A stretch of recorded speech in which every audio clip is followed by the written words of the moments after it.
Segunda parte da Comissão Executiva e vamos começar exatamente por falar do Estado. Que Estado é que vamos ter? Professor Taoufik Requibi, uma das coisas que parece óbvia daquilo que é esta crise é que não há dinheiro para pagar este Estado que existe neste momento. A questão é que Estado é que devemos ter? Como é que olhamos para essa redefinição das funções do Estado? O que é que não vamos ter daqui para a frente? Talvez seja mais difícil dizer do que aquilo que vamos ter, obviamente. É verdade que o que está em causa é o Estado Social. Nitidamente, porque o maior consumidor de recursos, e sem falar da função pública, que também tem uma dimensão que está, pelo menos, acima daquilo que um país como o nosso devia ter. E a resolução disso passa não só pela reinserção do excesso da função pública no setor privado, e por isso é fundamental também que haja um crescimento económico que tenha em conta os aspectos que nós focamos na primeira parte desta Comissão Executiva. Mas, por outro lado, temos que ver como é que nós vamos resolver o downsizing do Estado Social, educação, saúde, o que vamos fazer relativamente a isso. Há pouco estávamos a falar do ajustamento das famílias em relação à nova realidade. É verdade que isto foi feito pela maioria das famílias que pertencem à classe média, mas temos muita gente que vive numa situação desfavorecida e que não tem grande margem de manobra para fazer este ajustamento, porque já está praticamente abaixo do patamar. A única via que neste momento está a tentar mais ou menos aliviar o sofrimento destas pessoas é a solidariedade social. Será que a solidariedade social entre portugueses pode substituir ao Estado Social de antigamente? Parece-me que não. Poderá ajudar a minimizar o seu impacto, mas não vai resolver o problema na totalidade. Eu acho que nós devemos encontrar um pouco um novo modelo que permite simultaneamente reduzir o Estado Social sem, por isso, prejudicar um conjunto de aspectos que são essenciais, nomeadamente para aquelas pessoas que são muito desfavorecidas e que não têm grandes recursos. Hoje eu acho que o governo está um pouco autista relativamente às consequências das decisões. O foco está essencialmente em reduzir a dimensão do Estado e provavelmente está a pensar que, uma vez reduzida a dimensão do Estado, vamos pensar o que é que vamos fazer ao resto, ou como é que vamos resolver os problemas dos portugueses. Parece-me que isto que está a ser a política. E, aliás, o nosso governo, do meu ponto de vista, não existe, porque resume-se a um ministro, que é o Ministro das Finanças. Os outros fazem de conta que estão a fazer coisas, mas ninguém faz rigorosamente nada. E o Ministro das Finanças tem como missão principal é cortar, reduzir a dimensão do Estado, equilibrar o orçamento, continuar a pagar a dívida e sem falar de um agravante que é a falta de capacidade de negociação do governo, que não permite minimizar. Aliás, os gregos, que têm problemas mais graves que os nossos, é verdade, é uma situação completamente diferente da nossa, é verdade, mas demonstraram que têm uma capacidade de negociar muito superior à nossa.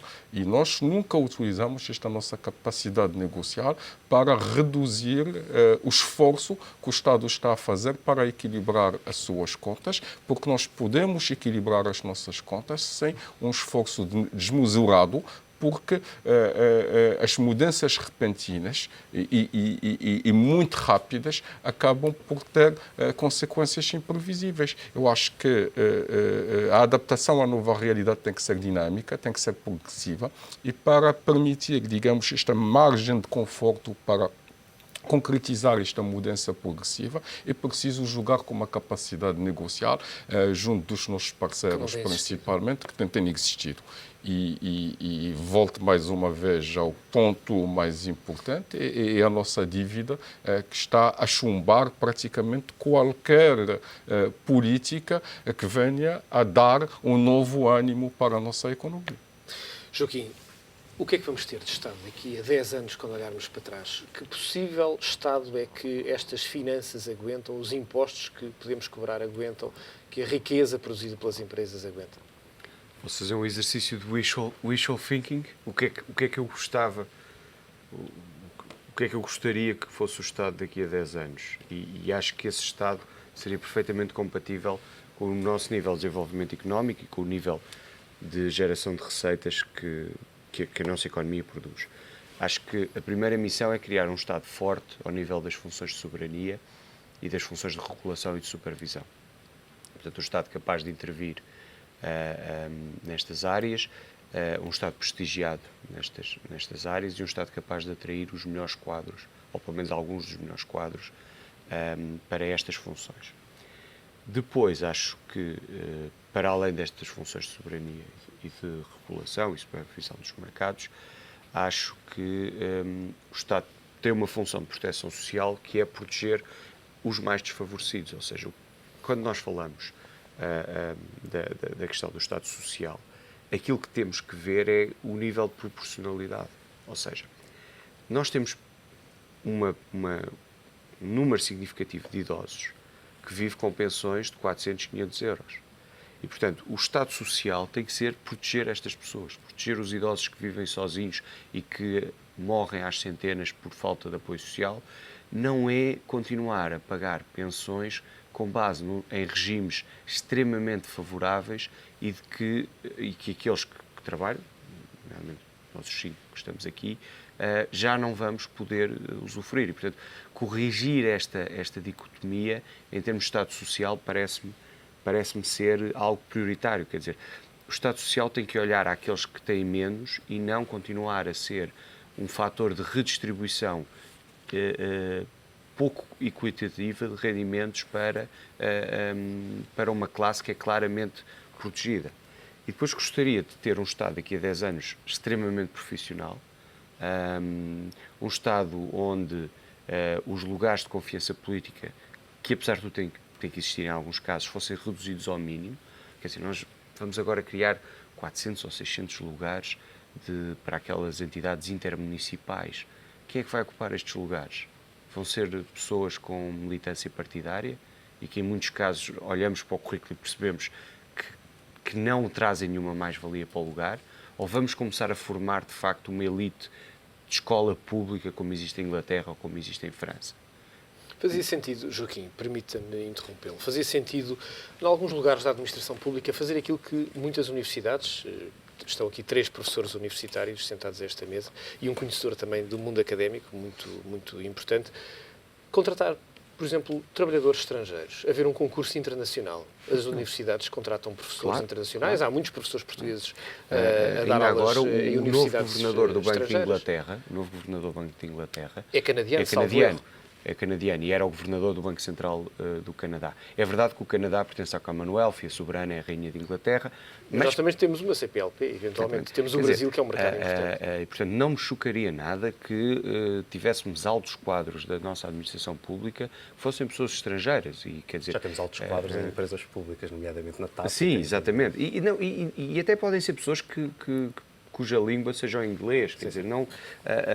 aliás, Sim, o mundo é global. Quem veja o The Economist vê, passa publicidade, no final, anúncios de vários governos à procura de diretores-gerais para O terminar Estado inglês, que é o maior acionista neste momento de Deloitte, contratou um gestor português, chama-se António Horta Osório. Se permitir, eu acho que, além de atrair elites estrangeiras para contribuir no desenvolvimento por outro, na própria função pública, devemos primeiro reter as elites que nós temos. Porque o que está a acontecer é que Portugal está a contribuir imenso no aperfeiçoamento com quadros de entidades estrangeiras. A elite portuguesa, estivemos a comentar isto há pouco, a elite portuguesa está disseminada em várias multinacionais, várias entidades públicas e privadas nos Estados Unidos, na Europa, fora, pelo continente africano, no Médio Oriente. Eu acho que não só devemos lutar para manter os melhores, criando condições para que venham a desenvolver um papel construtivo, mas também tentar fazer regressar a elite que temos lá fora e que pode trazer um valor acrescentado, quer pela sua formação, sua competência, sua experiência e o capital de conhecimento acumulado, quer também ir buscar esta elite estrangeira que pode, aliás, os Estados Unidos construíram a sua supremacia no plano tecnológico, no plano financeiro, com base na atração de candidatos a lugares-chave na sociedade norte-americana. E é curioso ver que há uma correlação nítida entre o dia em que os americanos fecharam a porta de entrada no espaço norte-americano depois de 11 de setembro e a quebra a nível da inovação e do número de patentes registradas pelos americanos. Porque, na verdade, a economia americana vive essencialmente através do output estrangeiro. É um modelo, um benchmarking que existe que nós devemos imitar. Eu acho que é perfeitamente aceitável no mundo mundializado ter uma sociedade multicultural, multirracial, com gente oriunda de... Só pode ser um fator sinergético para a nossa economia. Se me permite, eu acho que relativamente ao Estado e aquilo que devemos pretender, e se calhar 10 anos é ambicioso, porque isto, quer dizer, destruir é fácil, construir é muito difícil. E eu acho que se resume numa frase: nós temos de ter um Estado mais qualificado. Ou seja, nós temos que ter, nas áreas-chave da governação, uma capacidade que vai para além da rotação normal em política, que é salutar e que decorre da democracia, ter de facto um corpo de agentes públicos profissionais que sentem orgulho em trabalhar na administração pública, como acontece em muitos países, que são relativamente bem pagos, embora também nos outros países, normalmente, na função pública ganha-se um bocadinho menos do setor privado, mas depois existem outras formas de compensação e existe o brio de trabalhar. E, portanto, nós precisamos de um Estado mais qualificado e precisamos começá-lo a formar já, porque isto é uma coisa que demora 20 anos. E eu não vejo uma Escola Nacional de Administração como existe em França, não vejo, enfim, a figura popular do Sir Humphrey nos nossos ministérios, com o que tem de bom e mau, mas que permite esta continuidade que vai para além do ministro e dos gabinetes ministeriais que mudam 2 em 2 anos, quando não é até menos. E, portanto, aquilo que me preocupa é que estamos a assistir a uma degradação fortíssima nas competências do Estado, quer ao nível das áreas de soberania e regulação, quer mesmo aos outros níveis. Isto depois faz com que o Estado negocie com o privado, eu já disse isto aqui uma vez, de uma forma totalmente assimétrica e, portanto, vamos passar cada vez mais funções para o setor privado sem que o Estado seja capaz de fazer essa avaliação e negociação. E, portanto, se a coisa for feita desta maneira, em vez de 30 PPPs vamos ter 300 e, portanto, vamos ter uma fatura para os próximos 20 ou 30 anos muito maior, e continuamos a ter um Estado social que não acode àqueles que verdadeiramente precisam e que são os mais desfavorecidos e continua a ser um fator de redistribuição de rendimentos completamente injusto e inqualitativo para um grupo claramente privilegiado. E depois temos um Estado que continua a sustentar um conjunto de rendas excessivas, PPPs, energias, etc. E era exatamente esse Estado que eu não queria ter daqui a 10 anos. Mas eu acho que se calhar é o wishful thinking da época de Natal. Esperemos que não. Miguel, que Estado daqui a 10 anos? Bem, eu penso que nós estamos a viver um momento histórico e único. De facto, há aqui uma oportunidade verdadeiramente única face às últimas décadas para inverter e corrigir uma série de debilidades estruturais que o país tem vindo a enfrentar.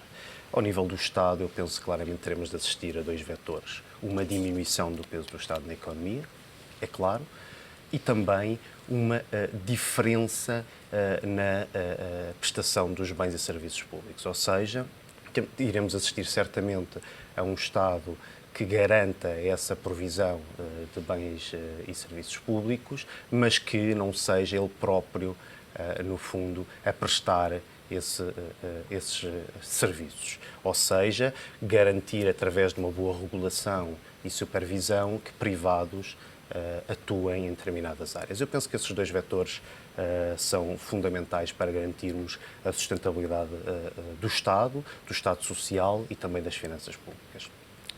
Há 2 ou 3 números que, de facto, revelam essa necessidade urgente.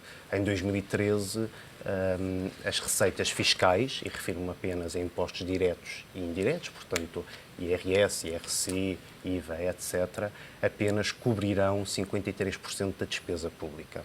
E, portanto, nós temos aqui um número muito claro da necessidade urgente de correção, digamos, deste desequilíbrio estrutural que existe nas contas públicas. Isso só se consegue, naturalmente, por via do crescimento económico, mas demorará algum tempo. Daqui a 10 anos espero, naturalmente, que tenhamos um crescimento económico interessante, mas no curto prazo só se consegue, como dizia, através destes dois vetores. Portanto, uma diminuição do peso do Estado na economia e depois uma alteração nestes mecanismos de provisão.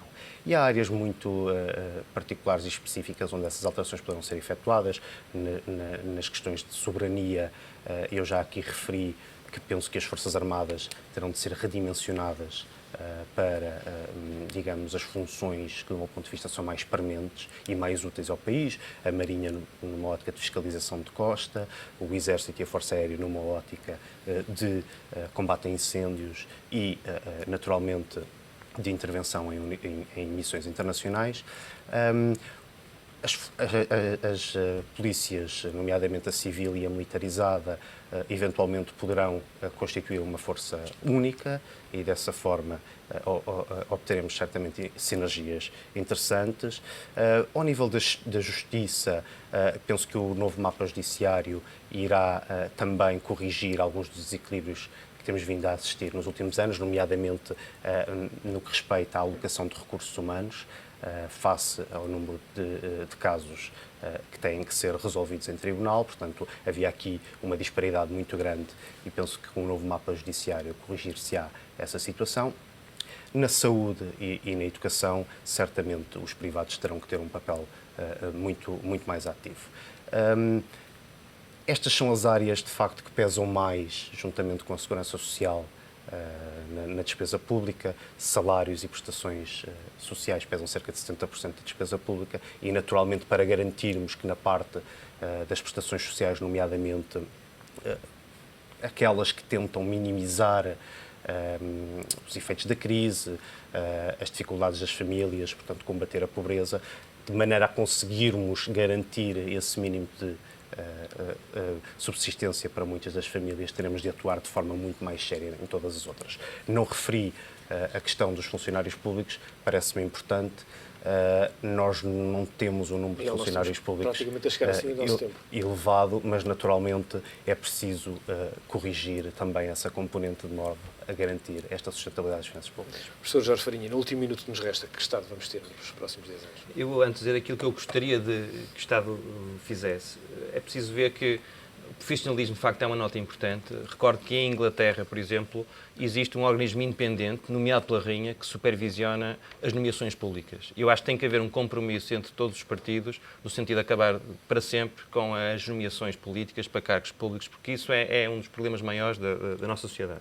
Segundo ponto, eu acho inaceitável que nós tenhamos um Estado em que temos que 71% das empresas não pagam IRC, que 54% dos agregados familiares não pagam IRS, e onde 1.300 empresas, de um total de 270 mil, asseguram 53% da receita de IRC, ou seja, 0,6% total das empresas têm mais de metade do ónus do IRC. Nós temos que fazer com que haja menos impostos a pagar por mais pessoas, em vez de termos muitos impostos a pagar sempre por muito poucas pessoas. Portanto, essa é uma área que eu acho que tem que ser corrigida. A outra área que eu acho que tem que ser corrigida é que nós temos de também eliminar, desligar o orçamento da legislação. Ou seja, por exemplo, a legislação sobre holdings na Holanda é estável há 70 anos. Nós, cada vez que temos um orçamento, muda completamente a legislação fiscal em função das necessidades do orçamento. Não pode ser. Nós temos de ter calma para pensar que tipo de regime fiscal é que nós temos e o orçamento não pode ser o veículo para nós irmos alterando todos os anos a legislação, causando incerteza, que não vai ajudar seguramente em nada as nossas empresas e a vontade de investidores estrangeiros de investirem no nosso país. Muito bem. Agradeço aos quatro a vossa presença nesta Comissão Executiva. Por ser a última vez que reunimos antes da passagem de ano, deixem-me desejar-vos boas festas e um bom ano de 2013. Voltamos a ver-vos nesse início de ano. Fica por aqui a Comissão Executiva, que regressa na próxima segunda-feira. Aproveite este dia.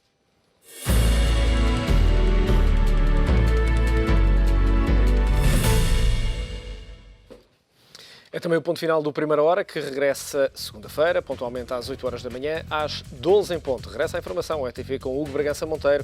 Regresse connosco. Até já.